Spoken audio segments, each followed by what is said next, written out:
Hey yo, what the deal, my people? You know who it is. It's the Don Tony Teflon, and I'm back at you with another one, and this one is about the Isle of Faces. Now, located on the southeast of the riverlands, in the middle of the God's Eye Lake, is the isle that is known as the Isle of Faces. Now, on the southern side of Westeros, this is the only spot where the weirwoods really remained untouched. Now, back in the day, during the ancient war, it is said that the children of the forest went to this isle and casted magic down, and this magic was called the Hammers of Water. And they used this to break the land bridge between Westeros and Essos. Now, although shattering the arm was successful, it came way too late, because these cats were already up in Westeros. So the result just created the Stepstones. Now, the Stepstones is located in the narrow sea between the broken Arm of Dorne and the disputed land. Now, I must say that the Maesters do have their own particular take on this, especially one Maester, Archmaester Cassandra, who wrote the hit Song of the Sea, How the Lands Were Severed, and he actually calls this act the Song of the Sea.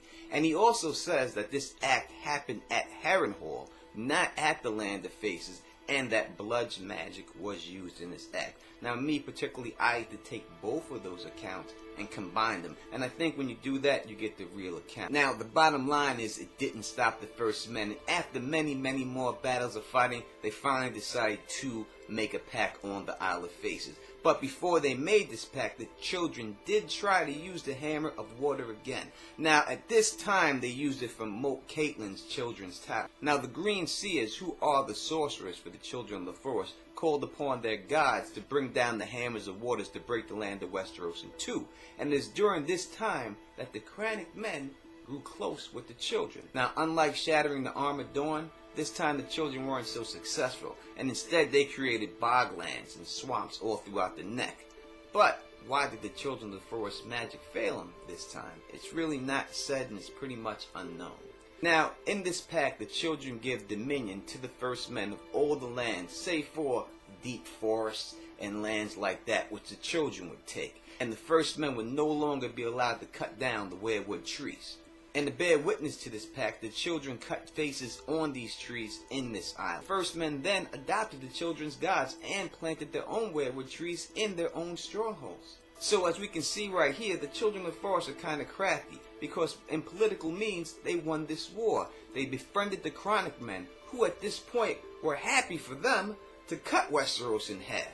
And they held out long enough to get the first men to conform to their ways, to put the deal in place and adopt their methods. And after that, they really put a spy network in place right under the first men's noses. Now, it's never really said what would happen if this pact is broken, but we do know that after it was signed, it ushered in a time that the first men called the Age of Heroes. And this is when we get stories about Bran the Builder, Garth Greenhand, and the Clever. And these stories are what the main families in Westeros use to trace their roots. But this time that is dubbed the Age of Heroes, was it truly the Age of Heroes for the children? So much land ceded to them, the first men at last had room to increase.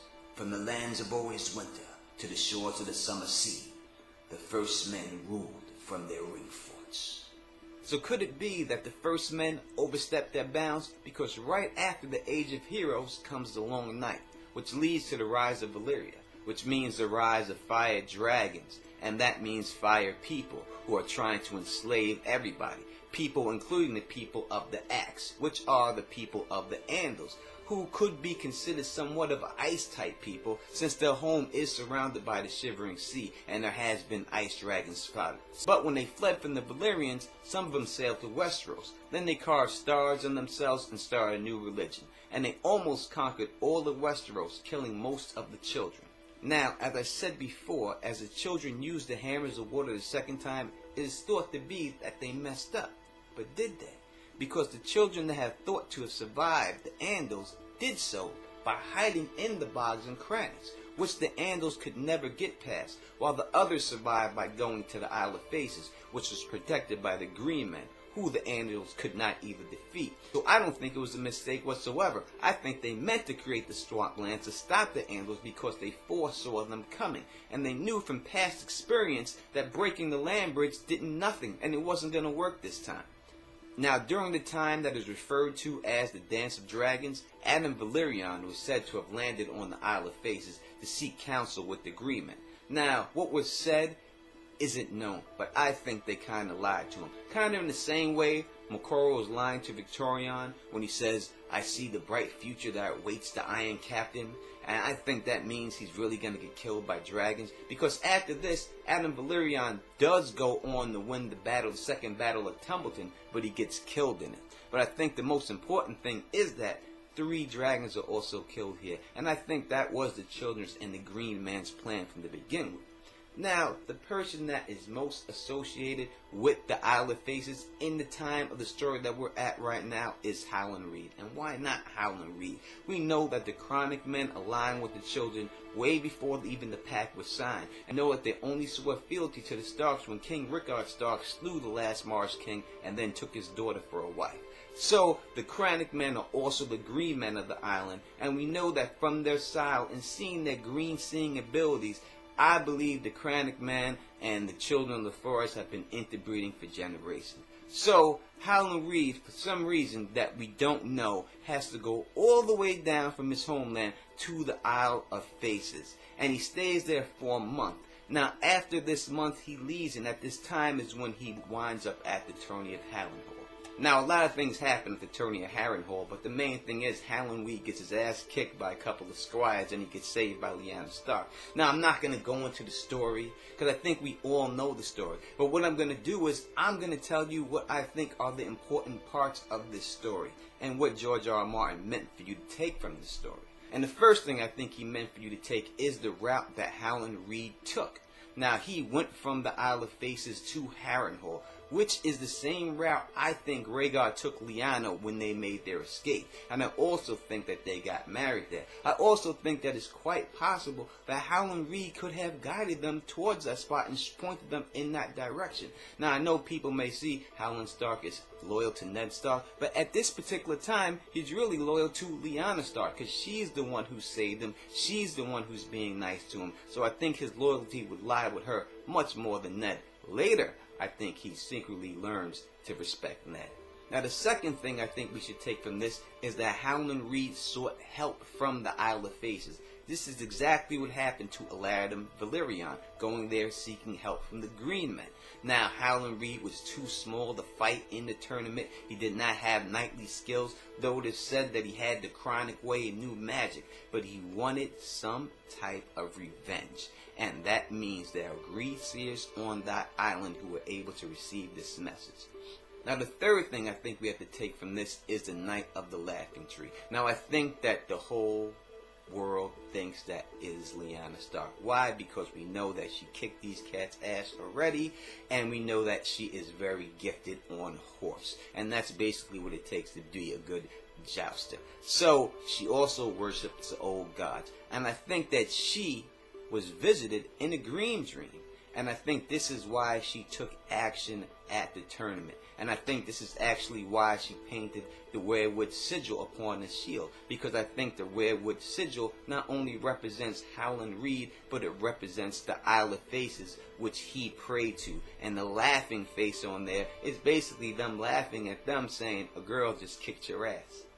Now, the next thing I think we have to take from this is Ashara Dane. Now, I know people think that this story of Howland Reed and Ashara Dane means that they hooked up, but that is not the case. Now, we see Howland Reed, and he is definitely thirsty for her. We see a bunch of other cats that are thirsty for her, but the story basically is Howland Reed showing you how these people dance with her. And the last person to dance with her is Ned Stark, who needs his brother's help to ask her for a dance. Now, I think this is meant to show that Ned Stark has no game. He can't talk to chicks, and the only reason he got Catelyn is because he was betrothed to that one. So there'd be no way that he can approach a chick while he was at Robert's Rebellion, because the dude ain't got no skill. So there's no way he could be Jon's father. Now, the last thing I think that the Night of the Laughing Tree is to point out is that Howland Reed has magical skill. Now, I said before that he went to the Isle of Faces, and I think he went there to learn a new spell. A spell that took him a month to learn. And I think this is also the same spell that he used to bring down the Tower of Joy. And I think that this spell is the Hammers of Water. Now, although this spell is called the Hammers of Water, it really doesn't have anything to do with water.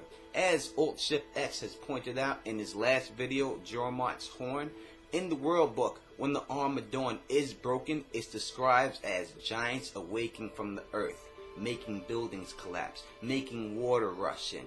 So the giants awakening from the earth is just a metaphor for an earthquake. So, with Howland Reed having this knowledge, what I think is going to happen is Bran is going to travel to the Isle of Faces and learn from Howland Reed how to perform the Hammers of Water to cause an earthquake to break Westeros in two. Now, the problem that I see here is that it's going to take a blood sacrifice to do this. Now, who gets sacrificed for this blood magic to work? I do not know. And I think we can see this when Dany has a dream of her being Rhaegar.